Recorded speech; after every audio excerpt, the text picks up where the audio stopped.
Dear learners, welcome to all to my class. I am MD Ghulam Mustafa, head teacher, Dilgumide Bangabandhu High School, Brahmanpara, Kumilla. Our today's topic is narration part 3.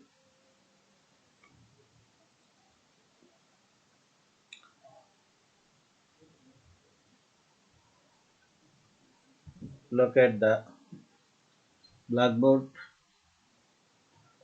He said, "Do you like martial art?"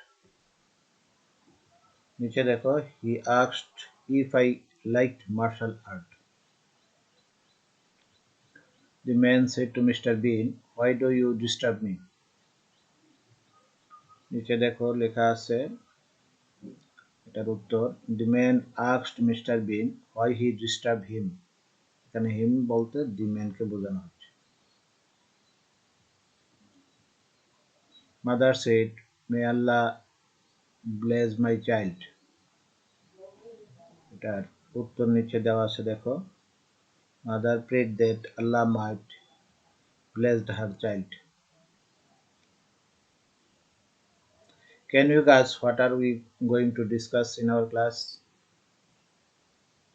Direct and indirect speech of interrogative and optative sentence. Our today's lesson is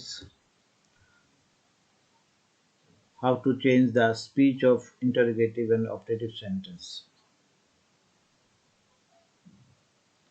Learning objectives or learning outcomes.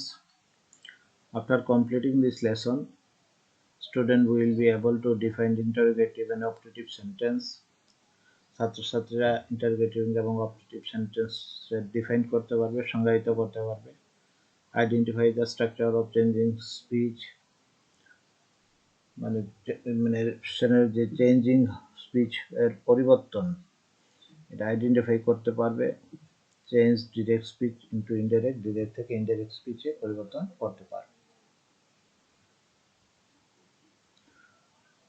What is interrogative sentence? The sentence which is used to know something is called interrogative sentence. The sentence কোনো কিছু জানার জন্য ব্যবহৃত হয়, জানতে ব্যবহৃত হয়, তাকে ইন্টারোগেটিভ সেন্টেন্স বলে। ইন্টারোগেটিভ সেন্টেন্সের শেষে একটা প্রশ্নবোধক চিহ্ন থাকে ইংরেজিতে এবং বাংলাতে উভয় ফর্মে।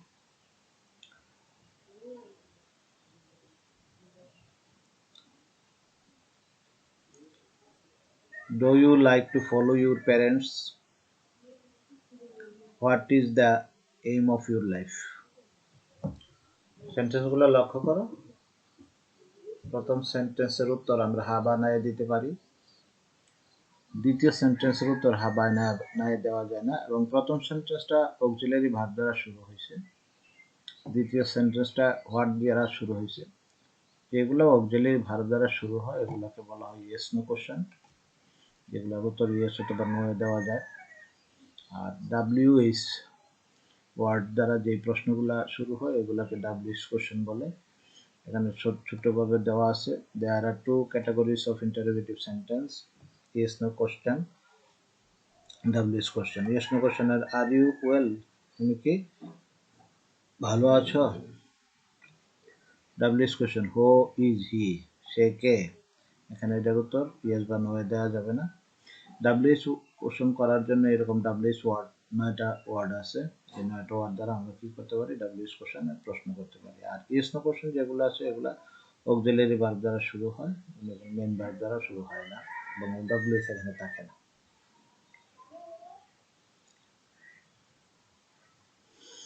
Do you like my song? Asha said to Tasha. আশা তাশাকে বলল যে তুমি কি আমার গান পছন্দ করো? আশা asked Tasha if she liked her song. আশা তাশাকে জানতে চাইল যে সে তার গান পছন্দ করে কিনা। How to change yes no question from direct to indirect speech? এখানে যে এই প্রশ্নটা এটা হলো yes no question. Yes no question direct থেকে ইনডাইরেক্ট স্পিচে কিভাবে পরিবর্তন হয়? Rule subject plus asked plus object if বা ওয়েদার বসাবো, দুইটার যে কোনো একটা বসাইলে হবে। তারপর সাবজেক্ট বলবে, ভার বসবে এবং এক্সটেনশন বলবে যদি থাকে। আমরা উদাহরণগুলো দেখি। Direct Asif said to me are you ill. Asif said টুর পরিবর্তে আস্কড হবে। ইন্টারোগেটিভের নিয়মই হলো সেড টুর পরিবর্তে আস্কড বসে, মি অবজেক্ট বসলো, এখানে ইফ বা ওয়েদার যে কোনো একটা বসাবো, আমরা ইফ বসালাম। আর ইউ ইল, এটা ইন্টারোগেটিভ সেন্টেন্স, এটাকে আমরা অ্যাসার্টিভ করলে ইউ আর ইল, ইউ মানে সেকেন্ড পারসন অবজেক্টের সাথে পরিবর্তন হবে। এই যখন এখানে আই বসাইলাম, এর সাথে পাস্ট টেন্সে বলবে ভার্ব ওয়াজ, আই ওয়াজ ইল। দ্বিতীয় সেন্টেন্সে খেয়াল করো, he said to me do you know my friends. সে আমাকে বলল, do you know my friends, তুমি কি আমার বন্ধুকে চেনো। Direct he asked me, said টুর পরিবর্তে আস্কড বসাইলাম, মি বসাইলাম। কনজাংশন হিসেবে আমরা ইফ বসাইলাম, ইয়েস নো কোশ্চেনের ক্ষেত্রে ইফ বা ওয়েদার বসে। ইউ হলো অবজেক্ট, অবজেক্ট মানে মি, মিকে সাবজেক্ট করলে হবে I.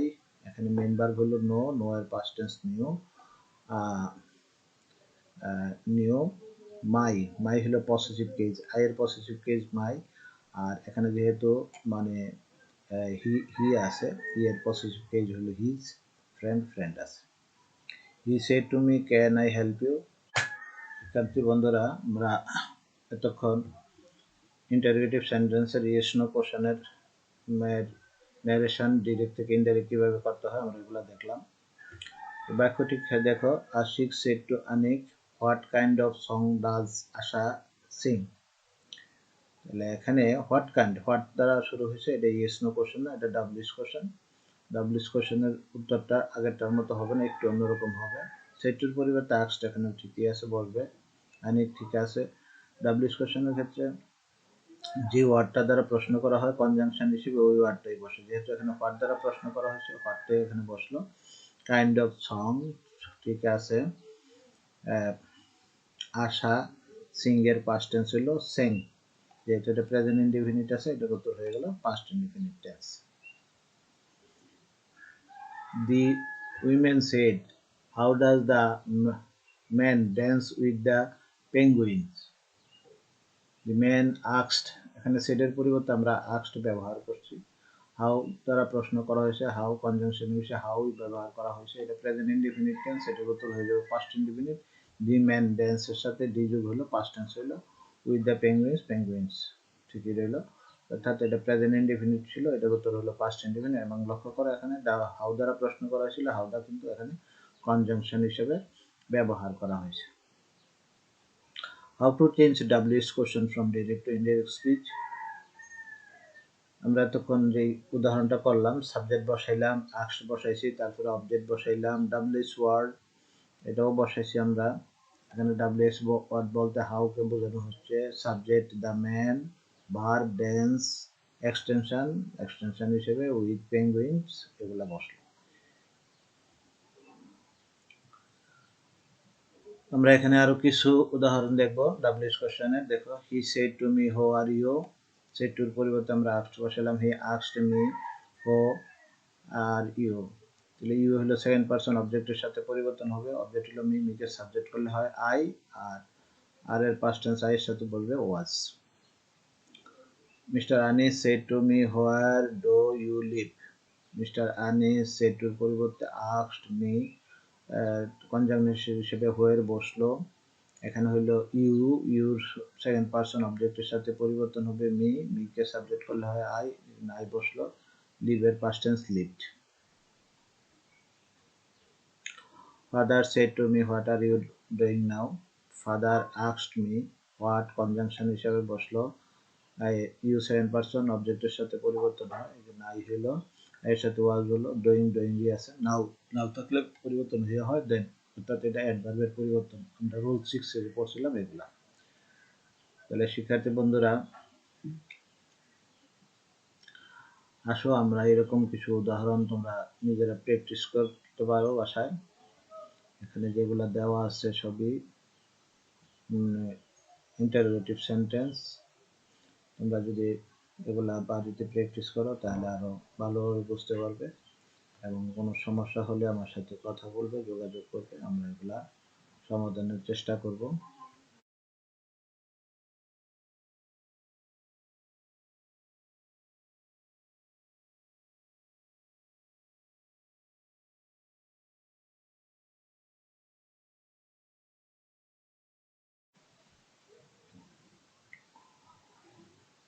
Operative sentence: May Allah bless my mother, said the son.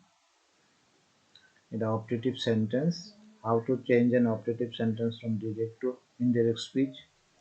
Subject: prayed oblique wished that subject might view one plus extension. আমরা প্রে শব্দটা ব্যবহার করব যদি রিপোর্টেড স্পিচের ভিতরে আল্লাহ অথবা গড শব্দটা থাকে, আর অন্যান্য ক্ষেত্রে আমরা উইশড শব্দটা ব্যবহার করব।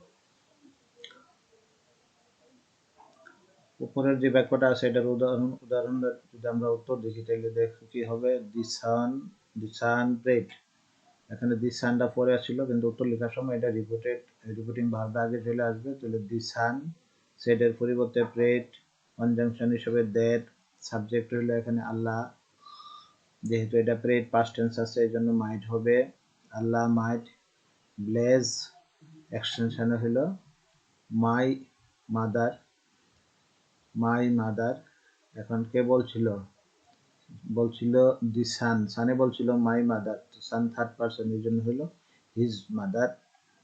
এখানে V1 বলতে যেটা বোঝানো হয়েছে মাইটের পরে ভার্বের প্রেজেন্ট ফর্ম বা বেস ফর্ম হবে।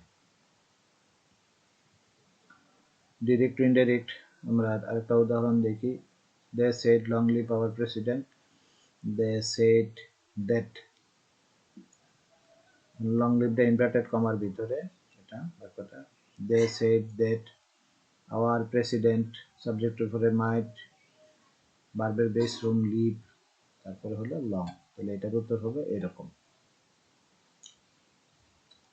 এরকম আরো কিছু উদাহরণ তোমরা দেখো। জুমা said to Asha, may you be happy.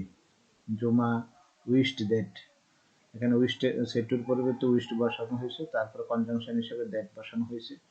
এখানে অবজেক্ট বাদ দেওয়া যায়, আর অবজেক্ট যদি আমরা বাদ না দিই তাহলে wished for, জুমা wished for আশা এরকম হতো, ফর দিয়ে অবজেক্টটা লিখতে হতো। আর অবজেক্ট বাদ দিলে সরাসরি আমরা কনজাংশন বসাইলেও হবে। তারপরে আশা মেয়ের past tense might be happy. Mother said to me, may God bless you. Mother prayed that. এখানে গড আছে যেহেতু এই জন্য প্রেড ব্যবহার করলাম, মি অবজেক্ট হিসেবে আছে, মিট দেইনি আমরা, মিট বাদ দিয়ে সরাসরি লিখলাম। God might bless you, object me এর সাথে পরিবর্তন হবে, মি হয়। They said happy birthday to you. He said happy birthday to you. He wished me happy birthday. এখানে কাউকে সম্বোধন করে যদি কিছু বলা হয় ভকেটিভ কেজে পড়ে, ভকেটিভ কেজের নিয়ম অনুসারে এটা সেটার পরিবর্তে মানে আমরা উইশড ব্যবহার করলাম, অবজেক্ট নিয়ে আসলাম মি, হ্যাপি বার্থডে, আর টু ইউ আর লাগবে না, সরাসরি উত্তরটা এইভাবে হয়ে যাবে। Above rule is not effective here, subject plus wished plus object plus, অর্থাৎ এখানে আমরা যে শেষের বাক্যটা করলাম এই বাক্যটা কিন্তু এই নিয়মের মধ্যে পড়ে না, এই নিয়মের মধ্যে না পড়ে আমরা নিচে যে নিয়মটা দেখালাম এই নিয়ম অনুসারে এটা হয়েছে। Good morning my friends, he greeted his friend good morning. অর্থাৎ কাউকে যদি সাক্ষাৎকালীন অভিবাদন জানানো হয় তাহলে আমরা এখানে যে বাক্যটা আছে এই বাক্যটা এই নিয়ম করলাম, হি গ্রিটেড হিজ ফ্রেন্ড, কাউকে সম্বোধন করছিল ফ্রেন্ডকে, এই জন্য হিজ ফ্রেন্ড চলে আসলো, আর গুড মর্নিং শব্দটা সেন্টেন্সের শেষের দিকে চলে গেল। এরকম উদাহরণ আরো করা যায়। আমরা একটু বাড়ির কাজ দেখতে পারি। Make 5 portion with yes no and wh on the tree and then change them into indirect speech. আমরা এটা হোমওয়ার্ক হিসাবে আমরা বাড়ির কাজ করব। এবং এখানে যে গাছটা আছে গাছটা একটা সুন্দর গাছ, তোমরা এটার সম্পর্কে 5টা বাক্য লিখবে yes no কোশ্চেন এবং wh কোশ্চেন দিয়ে, এবং এগুলো ডিরেক্ট থেকে ইনডিরেক্ট ন্যারেশনে পরিবর্তন করে বাড়িতে কাজ করবে। আমরা সমস্যা হলে এগুলা পরবর্তী ক্লাসে দেখব। এখানে কিছু বাক্য দেওয়া আছে, এগুলা ওয়ার্কআউট এক্সাম্পল হিসেবে। Mother said to me may you pass the examination, mother wished that I might pass the examination. এখানে একটা লক্ষণীয় বিষয়, কোনো সেন্টেন্সে অপটেটিভ সেন্টেন্সে মে থাকুক বা না থাকুক সাবজেক্টের পরে কিন্তু মাইট বসবে। The prime minister said may Bangladesh live long. The prime minister wished that Bangladesh might live long. Mother said to her son, may Allah help you. Mother prayed that Allah might help her son.